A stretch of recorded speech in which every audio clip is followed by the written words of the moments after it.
So hello बच्चों, कैसे हैं आप सब। आई होप आप सब बढ़िया होंगे। तो बच्चों, we are back again with part number 5 of not for profit organisation chapter number 1। तो बच्चों, इससे पहले वाली वीडियो में एक फुल फ्लेज क्वेश्चन एनपीओ का ऑलरेडी डिस्कस हो चुका है एंड आई होप आपने वो प्रैक्टिस किया है। अगर अभी तक नहीं किया है तो प्लीज़ वो वीडियो आप ज़रूर देख के आना। बहुत इंपॉर्टेंट क्वेश्चन उसमें प्रैक्टिस करवाया है। उसका एक लिंक मैं आपको डिस्क्रिप्शन में दे दूंगा और एक आपको आई बटन पे बना आ रहा होगा। एंड बच्चों, कोई भी डाउट होता है, you already know that we have launched our WhatsApp group. उस पे आओ, डाउट्स पूछो, सॉल्व करो और आगे बढ़ो और क्वेश्चंस अच्छे से करो। और कोई डाउट आ रहा है दोबारा पूछ लो, ठीक है। तो बच्चों, वो भी ज्वाइन कर लेना व्हाट्सएप ग्रुप। उसका भी लिंक मैं आपको एक डिस्क्रिप्शन पे दे दूंगा। तो बच्चों, अब हमने एक फुल फ्लेज क्वेश्चन डिस्कस कर लिया है, बट बच्चों एक टॉपिक और है जो एग्जाम्स में आता है, आज वो टॉपिक डिस्कस करके चलते हैं और एक फुल फ्लेज क्वेश्चन भी करके चलते हैं। ये वीडियो लंबी जरूर होगी, बट ये जो क्वेश्चन कर रहे हैं ना, जो लास्ट टॉपिक हमारा बचा है, ये बहुत इंपॉर्टेंट है और इसका क्वेश्चन आने के 70 to 80% चांसेस होते हैं। तो प्लीज ये वीडियो एंड तक देखना, क्योंकि हर चीज इस वीडियो में जो कॉन्सेप्चुअल नॉलेज मैं आपको दूंगा, उस कॉन्सेप्ट की अच्छे से समझा के चलूंगा। तो लास्ट तक देख लेना ये वीडियो प्लीज, ठीक है। तो बच्चों, मुझे एक बात बता के चलो। हाँ जी सर। बच्चों, हमने +1 में पढ़ा था और +2 में भी आप पढ़ते आए हो कि सर 2 टाइप्स के एसेट होते हैं, ठीक है सर। एक तो होता है सर हमारा फिक्स्ड एसेट्स और एक होता है हमारा करंट एसेट, ठीक है। फिक्स्ड एसेट में मतलब लैंड, बिल्डिंग, ठीक है। और करंट एसेट में सर कैश, स्टॉक वगैरह वगैरह वगैरह। बच्चों, मैं स्टॉक के एग्जाम्पल से आपको समझा के चल रहा हूँ, ठीक है। बच्चों, क्या मैं कह सकता हूं, मेरी बात पे गौर करना, क्या मैं कह सकता हूं कि स्टॉक एक करंट एसेट है और ये एक ऐसा एसेट है जिसे हम साल के अंदर में कंज्यूम करते हैं। फिर से सुन लो, एक ऐसा एसेट जिसे हम साल के एंड में, साल के अंदर कंज्यूम करते हैं और जितना कंज्यूम किया है उसकी हम पैसे में वैल्यू निकाल सकते हैं। स्टॉक होता है, इसको साल में आप कंज्यूम करते हो, उस साल में जितना कंज्यूम करते हो, क्या वो शो नहीं करते थे आप नॉर्मल ऑर्गेनाइजेशन के अकाउंट्स में? हाँ सर, वो trading and profit and loss account में हम ट्रेडिंग अकाउंट बनाते थे, तो उसमें परचेज, क्लोजिंग, हाँ सर वो हो जाता था कॉस्ट ऑफ गुड्स सोल्ड, कि इस साल हमने कितना कंज्यूम करा है वो स्टॉक। वैसे ही बच्चों हमने इसमें भी करके चलना है। इसमें बच्चों एक टॉपिक है कंज्यूमेबल्स नाम का मटेरियल है। दैट मीन्स कंज्यूमेबल का मतलब क्या होके चलता है बच्चों? कंज्यूमेबल गुड्स का मतलब ये होके चलता है, सब बच्चे मेरे साथ लिखेंगे, कंज्यूमेबल गुड्स एक ऐसा मटेरियल, ठीक है, और we can call it a current asset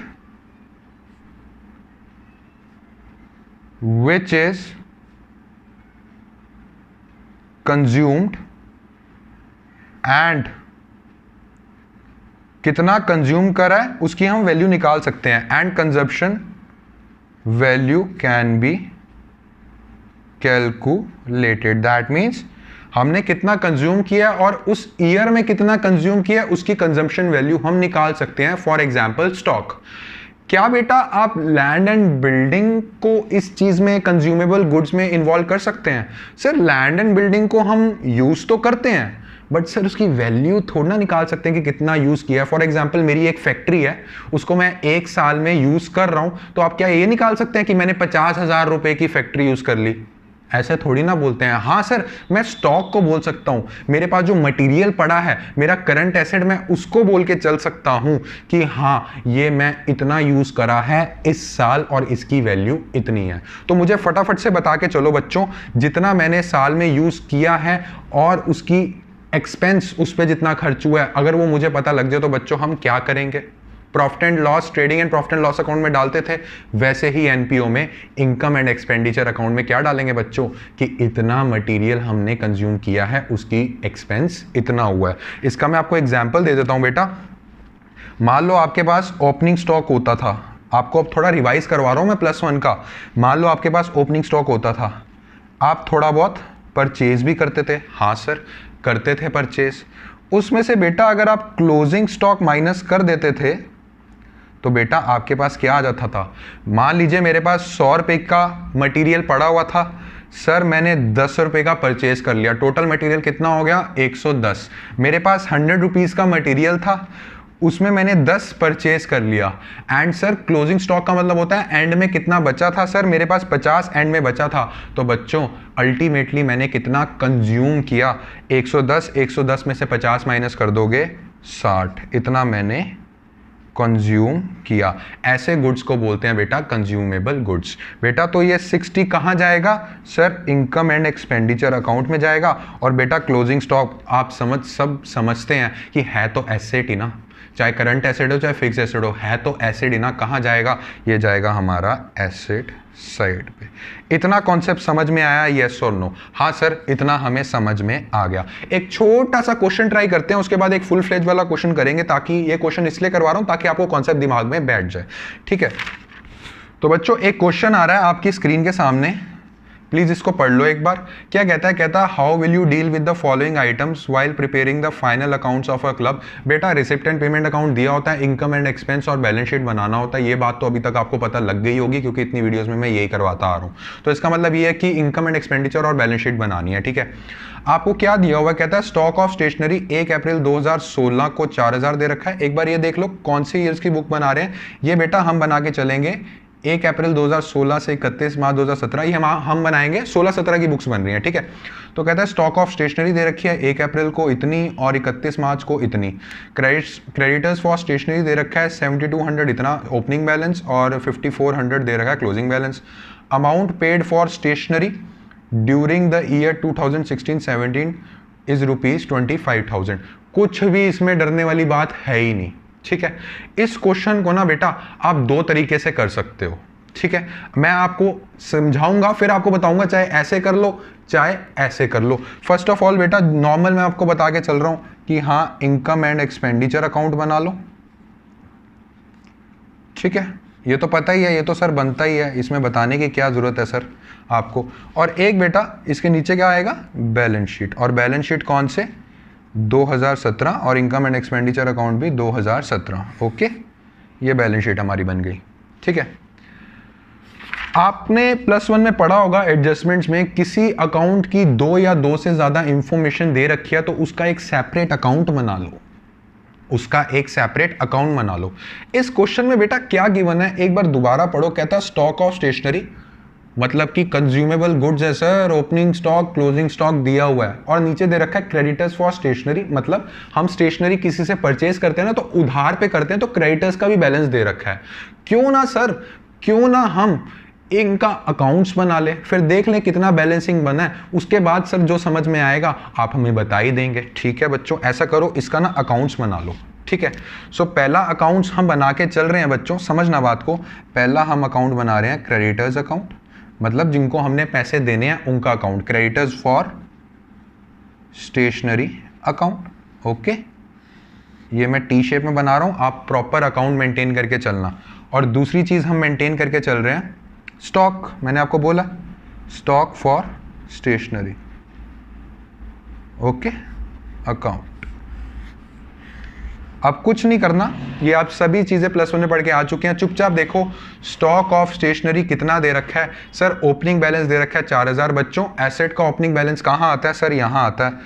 opening balance कितना दिया हुआ है 4000, और क्लोजिंग बैलेंस कितना दे रखा है 3000। और क्रेडिटर्स है लाइबिलिटी, इसका ओपनिंग बैलेंस यहां आता है, क्लोजिंग यहां आता है। क्रेडिटर्स का ओपनिंग बैलेंस कितना दे रखा है यहाँ पे 7200, और क्लोजिंग बैलेंस कितना दे रखा है बच्चों 5400, ठीक है। इतना बना लिया, अभी इसको भूल जाओ जो ये दो चीजें हैं, ठीक है। अभी सिर्फ अकाउंट्स बना रहे हैं। कहता है amount paid for stationery during the year 2016-17 is equal to 25,000। कहता है स्टेशनरी वाले को हमने अमाउंट पे कर दी 25,000 रुपए।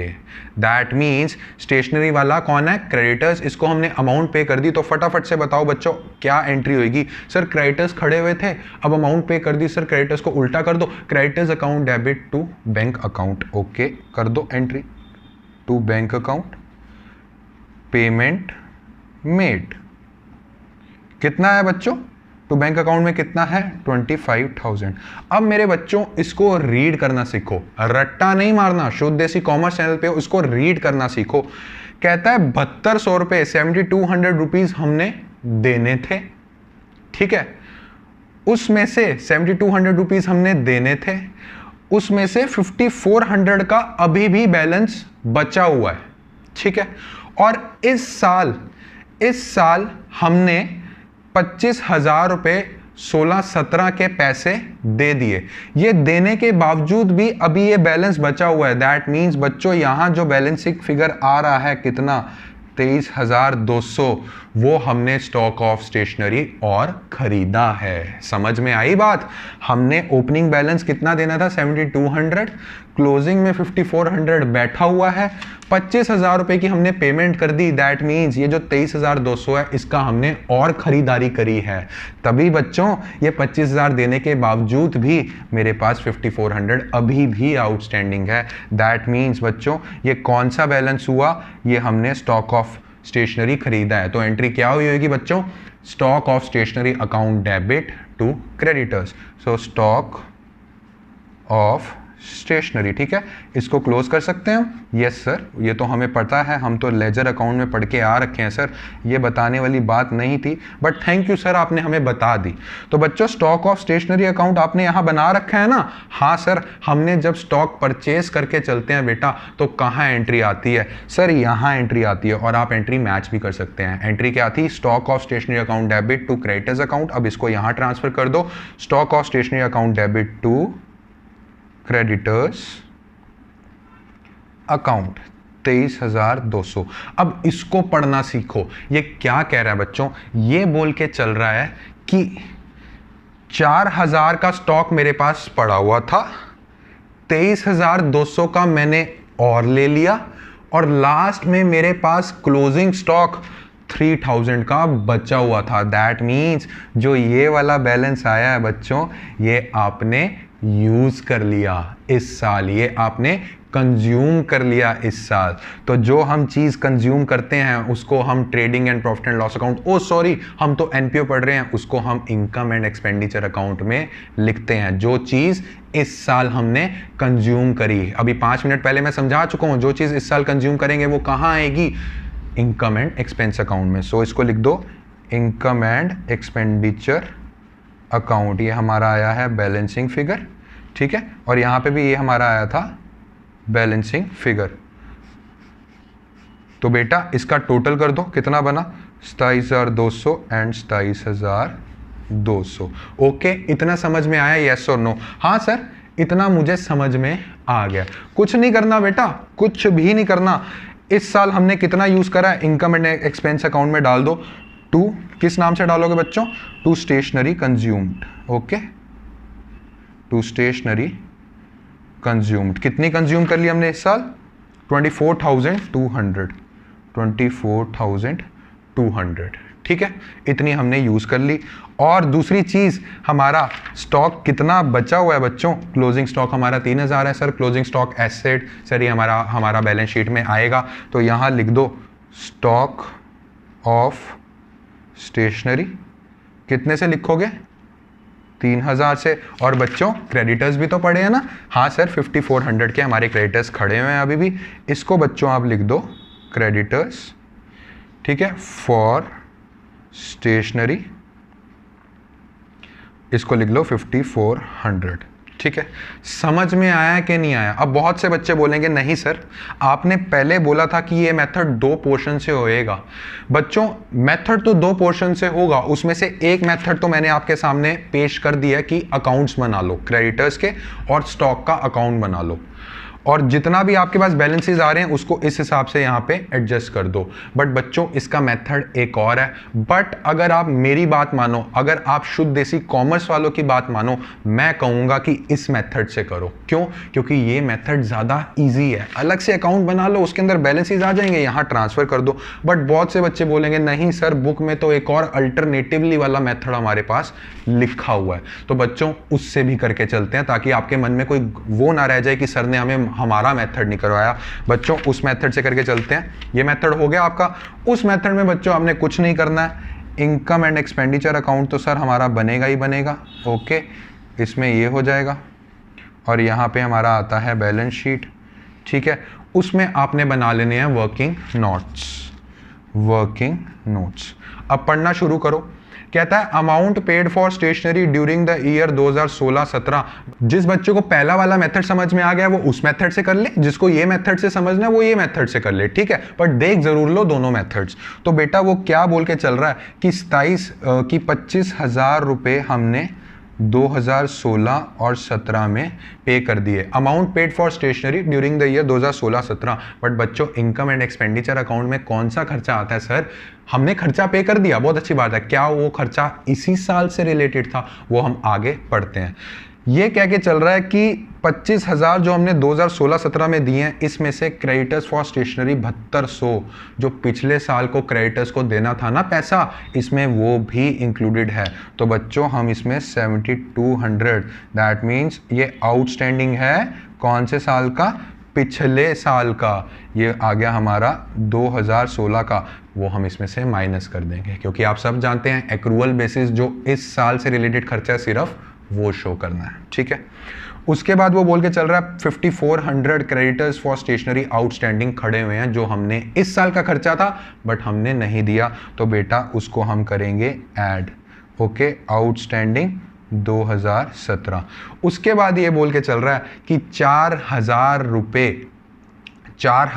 रुपये के हमारा स्टॉक हम पड़ा हुआ था और क्लोजिंग स्टॉक हमारा 3,000 रुपये का था। तो बेटा हमने कंज्यूम कितना करा, इस साल का खर्चा कितना बना? तो हम करेंगे प्लस 4,000 माइनस 3,000, ये हमारे पास आ जाएगा बेटा अल्टीमेटली 1,000 आ जाएगा ना। तो ये आएगा मटेरियल, इसको ऐसे करके लिखो कि स्टॉक इन बिगनिंग को हमने ऐड कर दिया और स्टॉक एट द एंड को हमने माइनस कर दिया, बचा कितना? 1,000। तो बच्चों ये आपका आएगा टोटल आंसर 24,200। इतना मटेरियल हमने कंज्यूम कर लिया। पीछे वाले आंसर से मैच कर लो, यही आएगा। कितना मटेरियल कंज्यूम करा था टू स्टेशनरी कंज्यूम में? 24,200। वैसे ही आंसर आया, यहाँ लिख दो टू मटेरियल, स्टेशनरी लिख देना, मैंने मटेरियल लिख दिया। टू मटेरियल कंज्यूम कितना आया बेटा? ये आया है 24,200। और हम जानते हैं बैलेंसेस तो सर हमें दिए ही हुए हैं। Closing balance stock of stationery का कितना दे रखा है?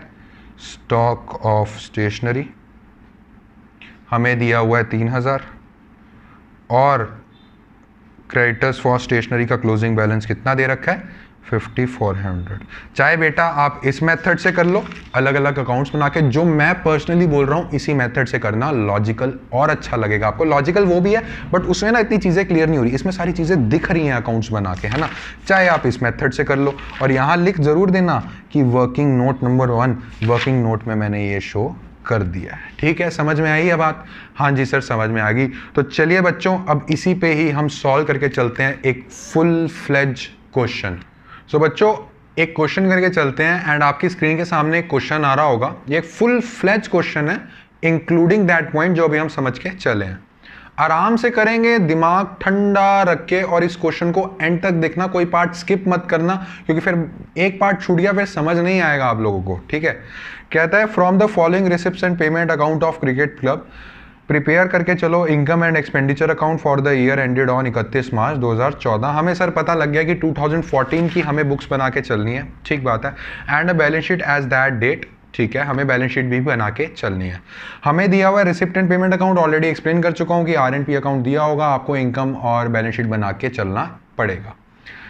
टू बैलेंस BD दे रखा है, membership, entrance fees, donation, interest, tournament, sales of crockery purchase, maintenance, बहुत सारे एक्सपेंसेस ना और एक एडिशनल इंफॉर्मेशन भी दे रखी है।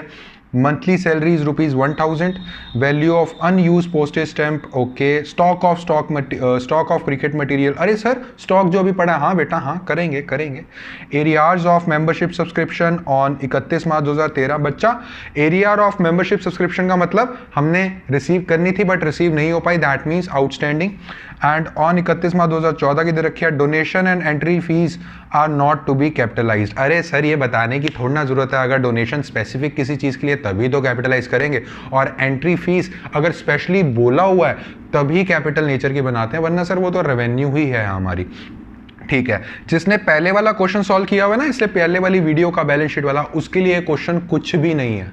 इसलिए मैं बोल रहा हूं पहले वाला बैलेंस शीट का क्वेश्चन जो मैंने फुल फ्लेज क्वेश्चन करवाया है वो सॉल्व करके आओ, चाहे यहां पॉज कर लो, वो करके आओ, फिर ये करो। इतना ईजी लगेगा ना आप लोगों को, आप कहोगे सर सबसे ईजीएस्ट चैप्टर ये है। ठीक है, तो बच्चों स्टार्ट करके चलते हैं। जैसे कि मैंने पहले भी डिस्कस किया था कि बैलेंसेस दे रखे हैं, इससे अच्छा सर हम ओपनिंग बैलेंस शीट बना लेते हैं ना इस साल की। दैट मीन्स क्लोजिंग बैलेंसेस दे रखे हैं पिछले साल के, इस साल के वो ओपनिंग बैलेंस हो जाएंगे। और सर एक एक बैलेंस लिखने से अच्छा है पूरा एक शीट बना लेते हैं बैलेंस की, जिसको हम बोलते हैं बैलेंस शीट। तो बच्चों first of all we will prepare opening balance sheet. Okay, हाँ जी सर, ओपनिंग बैलेंस शीट कौन से ईयर की बनाएंगे बेटा? हम बनाएंगे 2013 की। ओके, 2014 की ओपनिंग बैलेंस शीट मतलब 2013 की closing balance sheet. Balance transfer करने हैं और कुछ भी नहीं है। ठीक है, सो इसमें आता है लायबिलिटी अमाउंट एंड एसेट और अमाउंट। ठीक है, ठीक है, तो पढ़ने की शुरुआत करते हैं। कहता है कि to balance BT, that means opening balances हमें प्रोवाइड किए हैं बच्चों। मुझे फटाफट से बता के चलो opening balances opening balance sheet में आएंगे कि नहीं आएंगे? हाँ सर आएंगे, तो फटाफट से लिख दो यहाँ पे कैश इन हैंड कितना दिया हुआ है? 3520। और बैंक में पैसा कितना दिया हुआ है सर? 27,380। और फिक्स डिपॉजिट एफडी करवा रखी थी बैंक में, उसका पैसा भी दे रखा है 30,000। ठीक है, हाँ जी सर। सर इंटरेस्ट वगैरह, अरे बेटा एक साल कंप्लीट तो होने दो, अभी तो हम 1 अप्रैल स्टार्टिंग ऑफ द ईयर में खड़े हैं। ठीक है, उसके बाद दे रखा है to membership subscription including 6,000 for the year ending 31 माह। कुछ भी नहीं है, छोड़ दो। उसके बाद to sales of crockery book value 1200 31 माह। अरे हाँ सर, एक क्रोकरी थी जिसकी 1200 रुपये वैल्यू थी 31 मार्च 2013 को, तो बेटा ये क्या 31 मार्च 2013 की बैलेंस शीट में आया होगा? That means opening balance sheet of 2014 की आया होगा। हाँ सर ये आया होगा, तो बेटा इसको आप लिख के चलेंगे क्रोकरी कितने की बता रहा है? 1200 रुपये की बुक वैल्यू थी। ठीक है, लिख दो, नॉर्मल है, कुछ भी नहीं है। उसके बाद आ जाओ परचेज ऑफ क्रिकेट मटेरियल वगैरह। सर ये बैलेंसेस दे रखे हैं क्लोजिंग, बेटा ये तो at the end of the year के दे रखे हैं। ठीक है, एडजस्टमेंट्स भी देख लो, थोड़ी नजरें घुमा लो। कहता है the value of unused postage stamp is as follow. Postage stamps हैं, पोस्टेज स्टैम्प्स एसेट है हमारे, उसका 750 रुपये का बैलेंस हमारे पास पड़ा हुआ है, तो शो कर दो पोस्टेज स्टैम्प्स। ओके, कितने का पड़ा हुआ है? 750, अनयूज लिख देना। उसके बाद कहता है स्टॉक ऑफ क्रिकेट मटेरियल 31 मार्च 2013 का बैलेंस 3,210। बच्चों स्टॉक पड़ा हुआ है, इस बैलेंस शीट में आया होगा, तो आप लिखो इसमें stock of cricket material. Okay, कितना बताया है उसने स्टॉक? उसने बता रखा है सर 3,210। उसके बाद वो ये बोल के चल रहा है कि एरियर ऑफ मेंबरशिप सब्सक्रिप्शन 6600, मतलब पिछले साल के हमने रिसीव करने थे बट हमने रिसीव नहीं करे, मतलब वो आउटस्टैंडिंग सब्सक्रिप्शन हमारा एसेट का पार्ट है। ये ऑलरेडी बच्चों मैं समझा चुका हूँ पिछली वाली वीडियो में। ठीक है, आउटस्टैंडिंग सब्सक्रिप्शन बच्चों कितने से खड़ा हुआ हमारे पास खड़ा हुआ है 6600। एक बार चेक कर लो सारी एंट्रीज हो गई हैं? यस ये भी हो गई हैं, 750 के हिसाब से हो गई, 3000 के हिसाब से हो गई, एंड ये भी हो गई। तो बच्चों फटाफट से बता के चलो जो बैलेंसिंग फिगर आता है उसको क्या कहते हैं? सर उसको कहते हैं हम कैपिटल फंड। तो बच्चों आपके पास जो ईयर की स्टार्टिंग में कैपिटल फंड पड़ा है वो पड़ा है 72,660 एंड 72,660। इतना समझ में आया क्वेश्चन? हाँ सर ये तो नॉर्मल चीज़ थी सर, इसमें तो कोई पढ़ाई वाली चीज़ ही नहीं थी, ये तो हम ऑलरेडी पढ़ के आ चुके हैं। तो बच्चों बढ़ते हैं अब आगे। जैसे समझाया नॉर्मल ठंडे दिमाग से, टेंशन नहीं लेनी कि सर नहीं बहुत मुश्किल क्वेश्चन है, एक एक एंट्री पढ़ते जाओ, एडजस्टमेंट पे नज़र रखो और कर दो। ठीक है, सो फर्स्ट एंट्री हमारे पास आ रही है टू बैलेंस बीडी। हाँ सर ये ऑलरेडी कर चुके हैं, छोड़ दो। टू मेंबरशिप सब्सक्रिप्शन, और नीचे एडजस्टमेंट्स पे आ जाओ, एरियाज ऑफ मेंबरशिप सब्सक्रिप्शन भी दिया हुआ है, दैट मीन्स इसका वर्किंग नोट बनेगा। तो आ जाओ बच्चों वर्किंग नोट पे। वर्किंग नोट नंबर 1 क्या कह रहा है? कहता है रिसिप्ट एंड पेमेंट अकाउंट पे हमने 40,000 की रिसीव कर ली है, ठीक है। मतलब इसमें एक चीज़ ये है कि हमने 2014 में रिसीव कर लिया, बट इसमें पॉइंट्स ये होंगे कि 2014 में जो रिसीव करी है क्या वो 2014 के पॉइंट से रिलेटेड हैं, 2014 के ईयर से रिलेटेड है कि नहीं है, अब ये देखने वाली बात है। उसके नीचे इसने एक और बात बोली है बेटा, टू सब्सक्रिप्शन में including 6,000 for the year ending 31 March 2013। Okay, वो कह रहा है 2013 में ना, आप एक बार एडजस्टमेंट में देखो और बैलेंस शीट में भी आप दे सकते हो पिछले साल की, कि जो आउटस्टैंडिंग सब्सक्रिप्शन थी 6600 हमें रिसीव करके चलनी थी। कहता है बट उसमें से अभी सिर्फ 6000 ही आके चला है, 6600 नहीं है इसके अंदर बेटा इंक्लूडेड, इसके अंदर सिर्फ 6000 इंक्लूडेड है। तो आप सबको पता है बेटा जो पिछले साल से रिलेटेड है और इस साल में हमने रिसीव कर लिया है, तो उसको क्या करते हैं, उसको हम करके चलते हैं बेटा माइनस, ठीक है, related to previous year received this year. जो रिलेटेड होती है प्रीवियस ईयर के बट रिसीव दिस ईयर नहीं, उसको नहीं रखना। दिमाग में एक और चीज रखो बच्चों, 6600 थी बट रिसीव उसमें से सिर्फ 6000 हुई थी, दिमाग में 600 रखो, अभी भी आउटस्टैंडिंग है, ठीक है। अब अगले में वो ये बोल के चल रहा है कि ऑन 31 मार्च 2013 6600, ये तो हमने कर दिया, ठीक है। इस 6600 में से 6000 रिसीव हुआ, 600 रुपये अभी भी पड़ा है। और वो क्या कह के चलता है, कह रहा ऑन 31 मार्च 2014 8000 अभी भी आउटस्टैंडिंग है। दैट मीन्स जो 40,000 में अमाउंट 8,000 की नहीं है, जो इसी साल हमें रिसीव करना चाहिए थी और इसी साल की वो अमाउंट थी, वो इंक्लूडेड नहीं है। तो क्या करेंगे बच्चों, उसको इंक्लूड करेंगे, प्लस 8000। तो फटाफट से मुझे बताओ कितना बना। सर ये बना है हमारा 42,000, तो जाएगा हमारा इनकम एंड एक्सपेंडिचर अकाउंट में। सर ये जो 8,000 है सर ये हमारा जाएगा एज अ आउटस्टैंडिंग सब्सक्रिप्शन, कहाँ जाएगा, एसेट साइड पे। सर जो 6600 में से 6000 ही रिसीव करा है, 600 अभी भी सर रिसीव करा है, उसका कोई अता पता नहीं है सर, वो भी हमारा जाएगा, टोटल जाएगा एसेट साइड में। 8000 तो था ही जाने वाला और 600 रुपये और जाएगा। बच्चों इसकी एंट्री आप कर दो। तो इसकी एंट्री कैसे करोगे, फटाफट से बताएंगे। सब्सक्रिप्शन लिख दो इनकम में, सब्सक्रिप्शन, ओके, और इसके आगे बच्चों 1 लिख देना, वर्किंग नोट नंबर 1, यहाँ लिख दो 42,000। और दूसरी एंट्री कहाँ जाएगी बच्चों, इसमें 42,000 तो यहाँ आ गया, दूसरी एंट्री मैंने क्या लिखी थी, 8,000 और 600 अभी भी आउटस्टैंडिंग है, वो बेटा हमारी जाएगी बैलेंस शीट में। कैसे, किस नाम से जाएगी, आउटस्टैंडिंग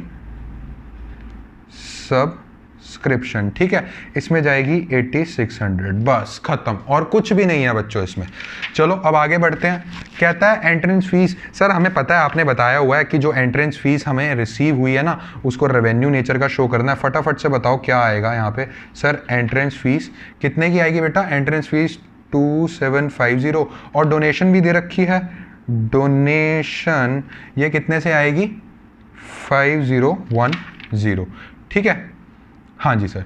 अब आता है to interest on fix deposit. Okay बच्चों, फिक्स डिपॉजिट कितने की थी, कितने का इंटरेस्ट बनना चाहिए था और कितने का निकला है, इस चीज पे नजर घुमा लेना एक बार बच्चों, मैं बार बार बोल रहा हूं आपको, ठीक है।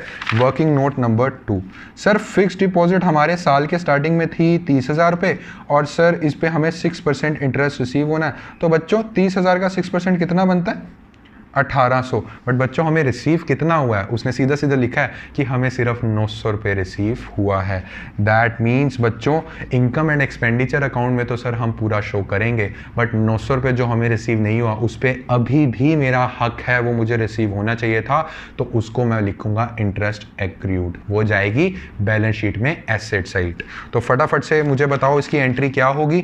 इसकी एंट्री होगी bye interest on FD plus interest accrued. Interest on FD बच्चों कितना मिला है हमें, 900, और 900 और मिलना चाहिए था, मतलब टोटल सर 1800 मिलना चाहिए था, बट हमें मिला कितना, 900। बट 900 पे अभी भी हमारा हक है। दैट मीन्स ये जाएगी हमारी बैलेंस शीट में। किस नाम से जाएगी बच्चों, बैलेंस शीट में ये हमारी जाएगी इंटरेस्ट, एक्रूड इंटरेस्ट के नाम से, एक्रूड इंटरेस्ट। समझ रहे हो ना लॉजिक, कुछ भी नहीं है, स्टेटमेंट दी है, लिखो, एंट्री मारो, खत्म, आगे बढ़ो। उसके बाद आता है टू टूर्नामेंट फंड। ठीक है सर, टूर्नामेंट के लिए फंड, किसी स्पेसिफिक चीज़ के लिए फंड मिला है सर, वो हमारी लायबिलिटी होती है, टूर्नामेंट फंड। बच्चों इस चीज़ में मैंने आपको एक चीज़ बताया था, नज़र घुमा लो आसपास, कहीं इससे रिलेटेड कोई एक्सपेंसेस तो नहीं है। हाँ सर घुमा लेते हैं, अरे सर दिए हैं बाय टूर्नामेंट एक्सपेंसेस 18,800 सर दिए हैं। दैट मीन्स टूर्नामेंट फंड में आप 20,000 लिख दीजिए बैलेंस शीट में, और जो एक्सपेंसेस हैं सर वो भी तो बैलेंस शीट से ही माइनस होंगे ना, क्योंकि अगर कैपिटल नेचर की दोनों चीज़ें हैं तो एक्सपेंसेस भी हो रहे हैं सर, वो भी तो कैपिटल नेचर के होंगे ना। तो ये बात मैं आपको ऑलरेडी समझा के चल चुका हूँ। तो बच्चों इसमें से आप माइनस कर दो एक्सपेंसेस जो टूर्नामेंट से रिलेटेड है, 18,800। ठीक है, ये आपके पास आएगा बच्चों 1,200 रुपये। इतनी बात समझ में आई? हाँ जी सर। अब बढ़ते हैं आगे, थोड़ा सा इंपॉर्टेंट पॉइंट है, कहता है टू सेल्स ऑफ क्रोकरी। बच्चों मुझे एक चीज बता के चलो, जितनी क्रोकरी यूज कर रहे हो, क्रोकरी कैसे यूज करते हो सर, किचन के जैसे बर्तन वगैरह, बच्चों वो कंज्यूम कर रहे हो आप लोग, एसेट है, मान रहा हूं क्रोकरी एक सर एसेट है, मैंने मान लिया। कौन सा एसेट है, फिक्स्ड एसेट है कि करंट एसेट है? इसी वीडियो की स्टार्टिंग में मैंने आपको बताया था, ऐसे एसेट्स जिसको हम कंज्यूम करते हैं और जितना कंज्यूम कर रहे हैं उसकी वैल्यू निकाली जा सकती है, उसको हम बोलते हैं current asset. For example stock. Crockery को मान लो कोई क्रॉकरी है, डिश है, प्लेट है, उसको जितना यूज कर रहे हो उसके पैसे निकालते हो? नहीं सर, ये हमारा फिक्स्ड एसेट है। तो बेटा ये बोला हुआ है टू सेल्स ऑफ क्रॉकरी चीजें, और अगले में देखो क्या लिखा हुआ है, बाय क्रॉकरी परचेज। मतलब सर इसका अकाउंट बना लेते हैं, दिमाग बहुत ज्यादा सर इसमें ना लगेगा, इससे अच्छा अकाउंट बना लो, क्या प्रॉब्लम है? ठीक है, तो इसमें हम बनाते हैं working note number 3, crockery account. Okay, crockery account. तो बच्चों मुझे एक चीज ये बता के चलो क्रॉकरी अकाउंट में कि क्रॉकरी अकाउंट हमारा एसेट है। हाँ सर हमारा एसेट है। बच्चों टू सेल्स ऑफ क्रॉकरी वाली लाइन पढ़ो, उसके नीचे क्या लिखा है, book value ₹1200 on 31 March 2013। That means opening balance of crockery account कितना है सर, 1,200 रुपये। लिख दो, ओपनिंग बैलेंस है हमारा 1,200 रुपये। कहता है इस दौरान मैंने क्रॉकरी परचेज भी करी है। ओके, क्रॉकरी परचेज करी है, क्या एंट्री होगी sir, crockery account debit to bank account. Okay, bank account. कितनी क्रॉकरी परचेज करी बच्चों, 2,650। बच्चों जब आपने 1,200 रुपये वाला पॉइंट पढ़ा है जिसमें टू सेल्स भी तो हुई है ना ड्यूरिंग द ईयर, तो इसको ऐसे पढ़ के चलोगे, पहले आपने ओपनिंग लिख लिया, उसके बाद आपने पढ़ना है, कह रहा है बुक वैल्यू 1,200 रुपये की थी और उसको हमने सेल्स कर दिया 2,000 रुपये में। दैट मीन्स हमें 800 रुपये का प्रॉफिट हुआ है और 2,000 रुपये हमारे बैंक में रिसीव हुए हैं। तो फटाफट से बताओ बच्चों क्या एंट्री करोगे, bank account debit to crockery, कितने का, 2,000। एंड बच्चों जब प्रॉफिट होता है तो क्या करेंगे सर, उसको प्रॉफिट एंड लॉस अकाउंट में इनकम साइड दिखाते हैं। ओ सर हम तो एनपीओ बना रहे हैं, उसको इनकम एंड एक्सपेंडिचर अकाउंट में इनकम साइड पे दिखा देंगे। तो यहाँ कर दो to income and expenditure account. ये एंट्री समझाने की तो जरूरत नहीं है ना, प्रॉफिट हम टू करते हैं जब हमें प्रॉफिट होता है।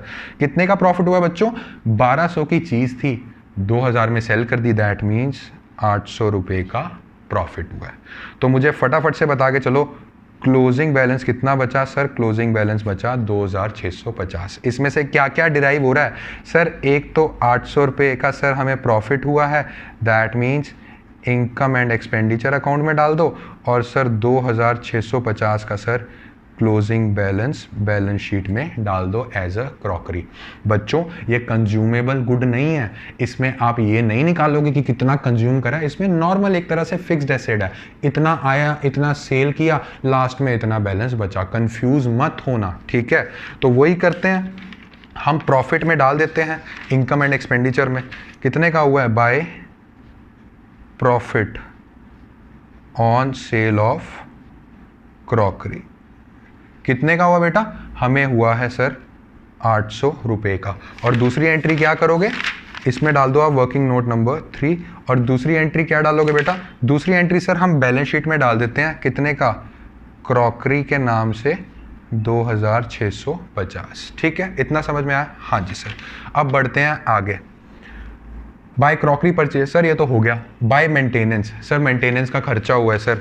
ठीक है बेटा, रेगुलर होता है? हाँ सर रेगुलर होता है। डाल दो बेटा इनकम एंड एक्सपेंडिचर अकाउंट में, इतनी सोचने वाली क्या बात है इसमें। मेंटेनेंस कितने का है, 6820। बच्चों मैं आराम आराम से इसलिए करवा रहा हूँ ताकि आपको सारे पॉइंट्स क्लियर हो जाए। करवाने को मैं फटाफट भी करवा सकता था जैसे दूसरे करवाते होंगे, बट मैं अभी इसको आराम से करवा रहा हूँ। एक एक पॉइंट ठंडे दिमाग से सोचो, उसके बाद एंट्री करो।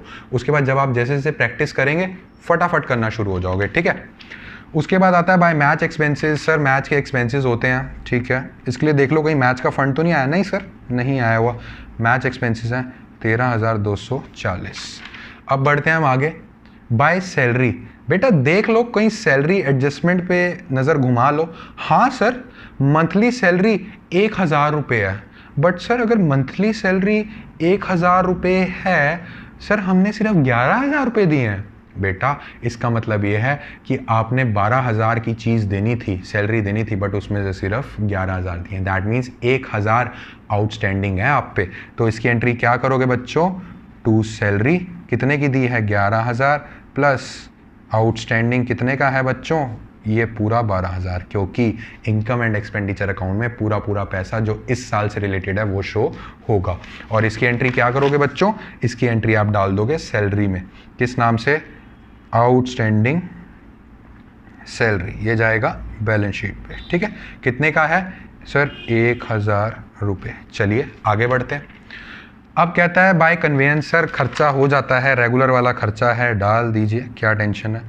टू कन्वेंस कितने से बेटा, 820 रुपये से। ठीक है, सही चल रहा है सर अभी तक। By upkeep of lawn, sir वो लॉन का खर्चा होता है सर, उसको थोड़ा मेंटेन करने का, रेगुलर है सर, इतनी कोई परेशानी वाली बात नहीं है। तो ठीक है बेटा डाल दो, रेगुलर है तो। टू अपकीप, क्या लिखा हुआ है, टू अपकीप ऑफ लॉन, आप पूरा लिख लेना, मैं यहाँ पे लिख के छोड़ रहा हूँ। ओके, 4,240। उसके बाद आता है बाय पोस्टेज स्टैम्प्स। बच्चों एक बार नज़र घुमा लो, पोस्टेज स्टैम्प, पोस्टेज, अरे हाँ सर पोस्टेज स्टैम्प्स। बेटा फिर से वही बात आ गई, एसेट तो है ये तो पता है सर, बट फिक्स्ड एसेट है कि करंट एसेट है। सर पोस्टेज स्टैम्प को जब मैं कंज्यूम कर रहा हूँ, मतलब उसको जब मैं यूज़ कर रहा हूँ, एक स्टैम्प सर मान लो सर 10 रुपए की आती है, बट जब मैं उसको कंज्यूम कर रहा हूँ, क्या मैं वो कंज्यूम वाली स्टैम्प की वैल्यू निकाल सकता हूँ? हाँ सर, एक स्टैम्प कंज्यूम करी आप निकाल सकते हैं। That means this is our current asset, this is our consumable goods. That means कितनी पोस्टेज की कंजम्पशन इस साल में करी वो हमारे इनकम एंड एक्सपेंडिचर में आएगी, कितनी कंजम्पशन। ठीक है, कर पा रहे हो ना रिलेट फिक्स्ड एसेट और करंट एसेट को? कोई डाउट है तो पूछ लेना। ठीक है, तो हम बनाते हैं हम वर्किंग नोट। ठीक है, वर्किंग नोट बनाते हैं।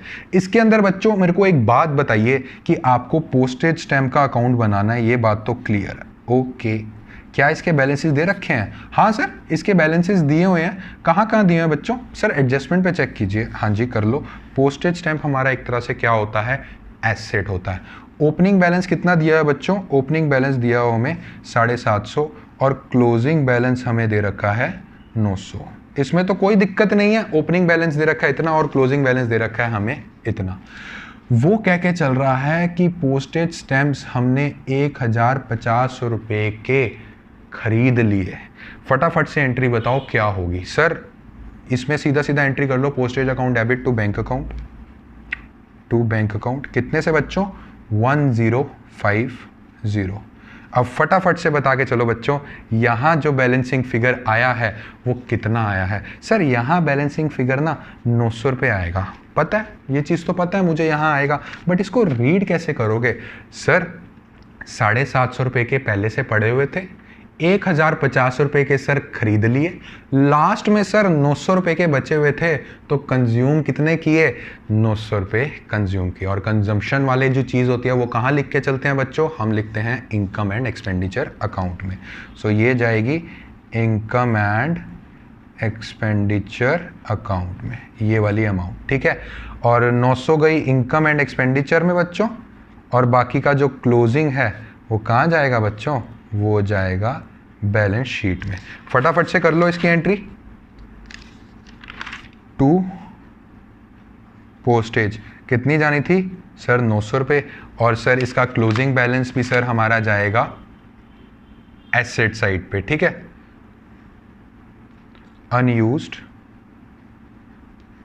पोस्टेज कितने का बचा था, 900 रुपये। सर पिछले वाली बैलेंस शीट का क्या, अरे बेटा पिछले वाली बैलेंस शीट को जिसके अकाउंट्स बना रहे हो ना उसको देखने की जरूरत नहीं है। क्यों, क्योंकि पिछले वाली बैलेंस शीट का आपने हिसाब किताब कर दिया, ओपनिंग लिख दिया ना, तो पीछे मत देखो कि सर पीछे भी तो कुछ बैलेंस था, वो हमने हिसाब किताब कर दिया है, ठीक है। अब आ जाओ आगे, कहता है by purchase of cricket material. Okay, देख लो नीचे घुमा के नजरें। अरे सर इसका ओपनिंग स्टॉक क्लोजिंग स्टॉक दे रखा है, क्या सर ये भी कंज्यूमेबल? हाँ बेटा, आपका एक क्लब है, कितने के बैट्स आप कंज्यूम कर रहे हो, टूट रहे हैं वो बैट, उसके बाद और मंगवा रहे हो, ये भी एक तरह से हमारा एसेट साइड में आएगा। और इसमें क्या निकालना है, कितने का कंज्यूम कर चुके हो अभी तक, ठीक है। वर्किंग नोट नंबर 5 बच्चों, वर्किंग नोट डाल लेना, ठीक है। सो इसमें हम बना के चलेंगे stock of cricket material account, ठीक है। तो फटाफट से मुझे बता के चलो ओपनिंग में कितना है। सर मैं बताऊंगा। हाँ बेटा आप बता लो। सर ओपनिंग में इसका दिया हुआ है 3,210 रुपये, हाँ जी इतना ही दिया हुआ है। और सर क्लोजिंग में इसका दिया हुआ है 2,800, वेरी वेरी गुड। और सर बोल के चल रहा है कि इस साल हमने कितने का परचेज कर लिए टू बैंक अकाउंट, ठीक है। हमने परचेज कर लिए हैं 9,720 रुपए के, ठीक है। तो बच्चों यहाँ पे एक बैलेंस बचेगा 10130।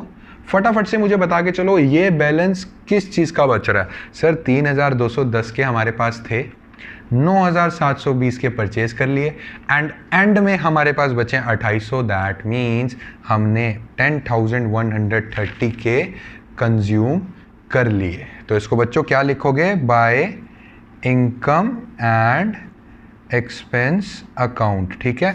इसको बच्चों क्लोज कर सकते हो। हाँ सर ये तो कर लेंगे, आप मेन बात कीजिए बच्चों। 10,130 रुपये कहाँ आएंगे, इनकम एंड एक्सपेंडिचर में, और 2,800 रुपये कहाँ जाएंगे, closing stock of sports material में, ठीक है। कर दो एंट्री। सो यहाँ लिखो आप टू मटेरियल कंज्यूम्ड, ठीक है। ये पोस्टेज भी कंज्यूम्ड ही था बेटा, कंज्यूम्ड अकाउंट कितना है, यहाँ पे हमारा आके चला है 10,130 बनाया था ना।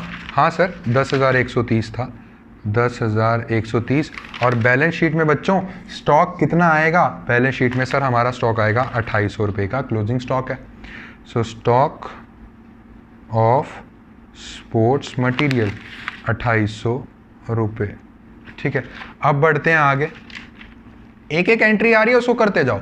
Sir by investments 5,700। Sir by investments उसने दे रखी है 5,700। तो सर इसका क्या करेंगे बच्चों, कुछ भी नहीं गिवन है, सीधा सीधा इन्वेस्टमेंट है, 5,700 बैलेंस शीट में डाल दो, ठीक है। बाय इन्वेस्टमेंट्स कितने की हैं, 5,700, ओके। अब नेक्स्ट बोल रहा है बाय टूर्नामेंट एक्सपेंसेस। सर इसका हिसाब किताब मैंने कर दिया है और उसके बाद बोल के चल रहा है सर लास्ट में हमारे पास बैलेंसेस बचे हैं, कैश, बैंक एफडी। बच्चों क्या है सर, एसेट है, बैलेंस शीट में आएगी और कोई काम नहीं करना है। सो वहाँ लिख दो कैश बैंक एफडी कितने की, 2,200, 23,320 एंड 30,000। बच्चों एक बार नज़र ज़रूर घुमा लेना, देख लेना कि सारी चीज़ें हो गई हैं। सर एक बार नज़र घुमा लेते हैं, एडजस्टमेंट हो गया, ये हो गया, ये हो गया, ये हो गया, ये हो गया, बाकी सर कोई एंट्री तो नहीं बची, नहीं बची। एक बार ओपनिंग बैलेंस शीट में भी नज़र घुमा लो, क्या पता कोई ओपनिंग बैलेंस शीट में आइटम पड़ी हो, वो आगे ट्रांसफ़र करनी हो। सर देख लेता हूँ, capital fund, sir cash in hand हो गया, बैंक हो गया, एफडी हो गया, क्रॉकरी कर लिया, postage, stock of cricket material हो गया, सर आउटसाइड सब्सक्रिप्शन, सर सब कुछ हो चुका है। अब भगवान का नाम लेके इसको सॉल्व कर दो। इनकम एंड एक्सपेंडिचर भी एक बार वैसे ही घुमा के देख लो। Sir income and expenditure sir 42 2750 50 this 6820 312 824240 900 10130। बच्चों एक बार फिर से मैं कह रहा हूँ, एक बार देख ही लेते हैं। Sir bye sundry expenses. Sir क्या इसका हमने कर दिया था? नहीं बच्चों, नहीं करा हमने सन्ड्री एक्सपेंसेस का। कोई बात नहीं, लिख देते हैं उसमें टू सन्ड्री एक्सपेंसेस। देखा बच्चों, कोई आइटम्स होती हैं बड़े बड़े क्वेश्चन में ना, ये चीज़ें भूलना आम बात है, घबराना नहीं है। ओ सर ये चीज़ तो हम भूल गए, एक बार नज़र घुमा लो। देखो मैं भी तो अभी भूला ना, बट मैंने एक बार नज़र घुमाई तो फटाफट पता लग गया। वैसे ही एग्जाम में भगवान ना करे अगर आप कोई चीज़ भूलते हो, एक बार रिवाइज ज़रूर करो। इससे आपको एक मैसेज मिला है कि क्वेश्चन एक बार रिवाइज ज़रूर करना है, ठीक है। अब देख लो, अब सारी चीज़ें हो गई हैं। Sir this 12,000, 820, 424, 900, this 2000। हाँ सर, सारी चीज़ें हो चुकी हैं। ओके, तो मैंने आपको बताया था कैसे आंसर आपको टैली करना है। आपको टैली करके चलना है, दिस माइनस दिस, कितना बचा है सर? यहाँ पे बैलेंस आ रहा है, मैंने ऑलरेडी कैलकुलेट किया है बच्चों, यहाँ बैलेंस आ रहा है 74,870। ये आपका कैपिटल फंड आएगा, बैलेंसिंग फिगर। अब इसको टैली कैसे करें? सर इसको टैली ऐसे करो कि जो ओपनिंग कैपिटल फंड था ना, ओपनिंग कैपिटल फंड कितना था? 72660, इसमें प्लस कर दो जितना इनकम एंड एक्सपेंडिचर से सरप्लस या जितना भी डिफिशिट आ रहा है। बेटा इनकम एंड एक्सपेंडिचर में आपका आएगा 2210 का सरप्लस, तो इसको आप क्या लिखेंगे? To excess of income over expenditure, और इसको हम कर देंगे क्लोज। इसका टोटल बच्चों मैंने ऑलरेडी कैलकुलेट किया है, आप भी प्लीज करोगे एक बार कैलकुलेट। 52,360। ये कहाँ जाएगा मेरे बच्चों? ये जाएगा कैपिटल फंड ओपनिंग में, प्लस कर दो। ये चीज़ तो पता है ना, ऑलरेडी एक्सप्लेन कर चुका हूँ। प्रॉफिट एंड लॉस में जो प्रॉफिट आता था इक्विटी शेयर कैपिटल में जाता था, वैसे ही इनकम एंड एक्सपेंडिचर अकाउंट में जो सरप्लस आएगा कैपिटल फंड में पिछले साल जो ओपनिंग, इस साल जो ओपनिंग आया उसमें प्लस हो जाएगा। अब देखो ये प्लस ये हो रहा है 07847। ओ माय गॉड, क्या सर आंसर सही आ गया? बहुत बहुत मुबारकें बच्चों, बहुत बहुत कॉन्ग्रेचुलेशंस, आपका आंसर सही आ गया। सच सच बताना बच्चों, सच सच बताना, क्या ये मुश्किल था? क्या ये सारा क्वेश्चन मुश्किल था? सच सच बताना। सर मुश्किल नहीं था, मैं मान रहा हूं लेंथी था, बट लेंथी आसान कब हो जाता है? लेंथी आसान तब हो जाता है जब आपको कॉन्सेप्चुअल नॉलेज हो, जब आपने एक कॉन्सेप्ट पढ़ा हो।